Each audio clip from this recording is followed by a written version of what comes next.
इस बीच में हम व्हाट्सअप अपना नंबर एक स्क्रीन पर भी साथ साथ फ्लैश करते चल रहे हैं। आपको अगर किसी तरीके की मदद की ज़रूरत है, ऑक्सीजन, बेड, वेंटिलेटर, तो आप उस व्हाट्सअप नंबर पर अपना मदद का मैसेज डालिए। उसको हम फ्लैश करते रहेंगे, सरकार, सिस्टम और लोगों तक पहुंचाते रहेंगे। लेकिन डॉक्टर सुभाष चंद्रा, सवाल यहाँ एक छोटा सा ये भी खड़ा हो रहा है कि अगर एसिम्प्टोमेटिक व्यक्ति जिसको सिर्फ वायरस अभी नाक या गले तक पहुंचा है और शुरुआती स्तर पर वो स्टेरॉइड्स ले करके उसको खत्म करता है, तो क्या दोबारा से आशंका रहती है कि वायरस उसके फेफड़े तक पहुंचेगा? बिल्कुल सही कहा आपने। शुरू से ही स्टेरॉइड लेने से उसकी स्थिति बहुत गंभीर हो सकती है, वायरस का रेप्लिकेशन बहुत तेज़ हो सकता है और आप देखेंगे अगर इन मरीज़ों का एचआर-सीटी कराया जाए या आरटी-पीसीआर की सीटी वैल्यू देखी जाए, उनकी इन्फेक्टिविटी, उनकी सीवियरिटी डिसीज़ की बहुत बढ़ सकती है। इसलिए स्टेरॉइड के इस्तेमाल में ख़ास तौर से बहुत सतर्क रहने की आवश्यकता है।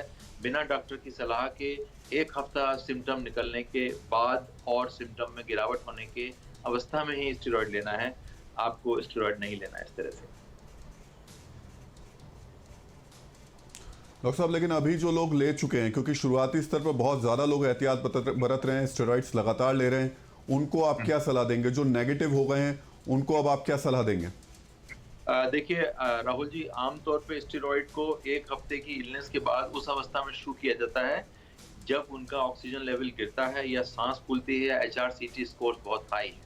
और एक बार स्टेरॉइड शुरू होने के बाद आमतौर पर इसकी अवस्था 1 हफ्ते से 2 हफ्ते तक चल सकती है, मरीज के लक्षणों पे निर्भर करते हुए।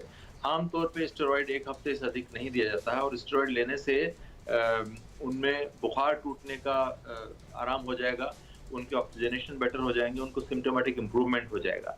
और इसके बाद की स्टेज में रेमडेसिविर कंसीडर करते हैं, जो कि एक एंटीवायरल ड्रग है, जिसको हम आमतौर पे 5वें 6ठे दिन शुरू करते हैं अगर मरीज की लक्षण में गिरावट आना शुरू हो रहा है।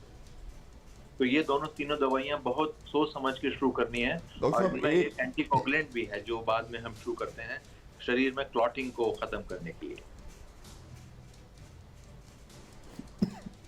डॉक्टर साहब, एक बड़ी इस वक्त दिक्कत तमाम लोगों को हो रही है जो कोरोना की दवाइयां ले रहे हैं, उनके चेस्ट में पेन हो रहा है। लोगों को डर भी सता रहा है कि कहीं ऐसा तो नहीं कि जो दवाइयां ले रहे हैं उससे हार्ट पे कोई इम्पैक्ट पड़ रहा हो। इसके बारे में आप कुछ बता पाएंगे? लोगों को कब तुरंत अस्पताल जाना चाहिए? ये चेस्ट पेन है क्या? जी। तो राहुल जी, चेस्ट पेन एक लक्षण है कोरोना का, मैनिफेस्टेशन माना जाता है। लेकिन अगर चेस्ट पेन हार्ट अटैक वाला चेस्ट पेन है या एंजाइनल चेस्ट पेन है, जो कि संभव है कोरोना में होना, क्योंकि कोरोना सिर्फ एक लंग्स की बीमारी नहीं है। कोरोना का एक खास लक्षण ये है कि वो शरीर में क्लॉटिंग शुरू करता है और वो पल्मोनरी आर्टरीज में क्लॉटिंग होने से या कोरोनरी आर्टरीज की धमनियों में क्लॉटिंग होने से मरीज को हार्ट अटैक्स हो सकते हैं। और पिछले 1 साल के अनुभव में एज ए कार्डियोलॉजिस्ट हमने देखा है कि जो मरीज हार्ट के अटैक के और चेस्ट पेन के साथ आए हैं, जब उनकी एंजियोग्राफी की गई तो देखा गया उनकी एंजियोग्राफी बाय एंड लार्ज साफ थी या उसमें क्लॉट था, कहीं कोई रुकावट नहीं थी।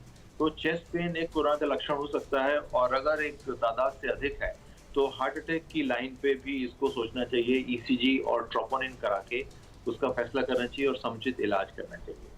न्यूज़ टॉप 9 रोज सुबह 7 बजे और शाम 7 बजे सिर्फ TV9 भारतवर्ष पर।